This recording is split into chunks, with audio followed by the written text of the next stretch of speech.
Hello' everybody welcome. দুই পিনে থকা এই ধুনীয়া ধাননিৰ সৌন্দৰ্য উপভোগ কৰি আমি যাত্ৰা আৰম্ভ কৰিছোঁ ভূটানলৈ। আচলতে এইটো মোৰ কাৰণে বহুত ইউনিক অভিজ্ঞতা হয়, কাৰণ মই ইয়াৰ আগতে কেতিয়াও বিদেশ ভ্ৰমণ কৰি পোৱা নাই আৰু এইটো মোৰ ফাৰ্ষ্ট বিদেশ ভ্ৰমণ হয়।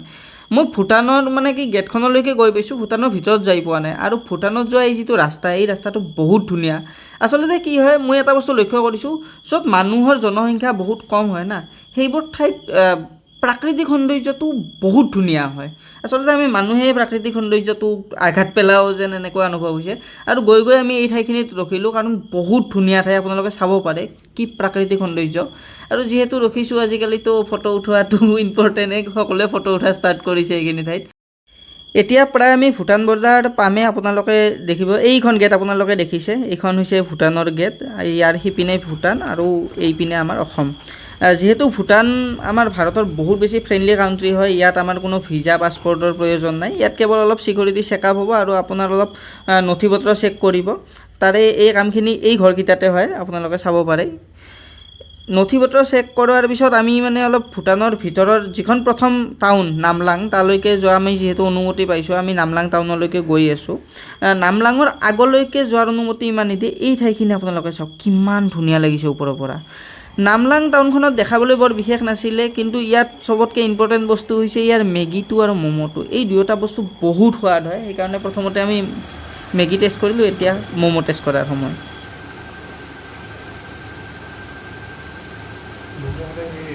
কেনে ভূটানত মই দুটা বহুত ইউনিক বস্তু লক্ষ্য কৰিলোঁ। প্ৰথমটো হৈছে ইয়াৰ ৰেষ্টুৰেণ্টবোৰত ননভেজ আইটেম বহুত কম পায়। মোৰ আচলতে ধাৰণা আছিল কি পাহাৰীয়া এৰিয়া, গতিকে ইয়াত ননভেজ বেছি পোৱা যাব, কিন্তু সেইটো আচলতে তাৰ বিপৰীতহে পালোঁ। সেইখন আপোনালোকে চাব পাৰে, ভূটানৰ গাঁও কিমান ধুনীয়া লাগিছে, চাৰিওপিনে সেউজীয়া আৰু তাৰে মাজত এখন সৰু গাঁও, কিমান ধুনীয়া লাগিছে চাব পাৰে আপোনালোকে। আৰু দ্বিতীয় বস্তু যিটোৰ কথা কৈ আছিলোঁ, সেইটো হৈছে ইয়াত স্মকিং বেন আছে। ইয়াত আপুনি যিকোনো ৰেষ্টুৰেণ্টত, যিকোনো হোটেলত আৰামত এলকহল পাব, কিন্তু ইয়াত আপুনি স্মকিং কৰিব নোৱাৰে। এই দুটা বস্তু বহুত ইউনিক পালোঁ মই। তো আমি এতিয়া কি ভূটান কৰিলোঁ, খোৱা লোৱা চব হ'ল। এতিয়া যামেই আৰু এই ভূটানৰ গেটখন তাতে আছে, তাৰ পৰা আমাৰ অসম আৰম্ভ হ'ব। এয়া চাওক পৰিৱেশ ভূটানৰ, এই পিছপিনে ঝৰ্ণা,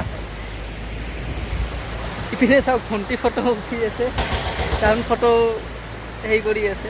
ফটোটো আৰু উঠোৱাই ধৰকচোন, ভূটান আহিছে আৰু চাওক পৰিৱেশ চাওক ভূটানৰ, পাহাৰ চাওক। ৰ'দটো পিছে বহুত ভয়ানক ৰ'দ দিয়ে, বাপৰে। ৰ'দটো অলপ কম হ'লে মজা লাগিলে হয়।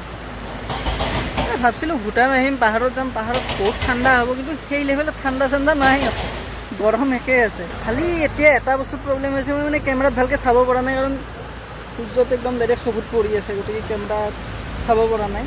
গতিকে কেমেৰাত নাচাকে হ'লেও কৈ আছোঁ আৰু, উপায় নাই। কিন্তু সঁচাই ধুনীয়া ঠাই, ধুনীয়া শান্তিৰ ঠাই আৰু। তো সেইকাৰণে কিজানি ইয়াৰ হেপিনেছ ইণ্ডেক্স ইমান বেছি, কাৰণ মানুহ বহুত কম, বহুত শান্তিত আছে, প্ৰাকৃতিক পৰিৱেশ। ফাইনেলি আমাৰ ভূটান ট্ৰিপ কমপ্লিট হ'ল। এতিয়া আমি ঘৰমুৱা হৈছোঁ। আজিৰ এই ব্লগটোত বাছ এইখিনিয়ে আছিল। ধন্যবাদ।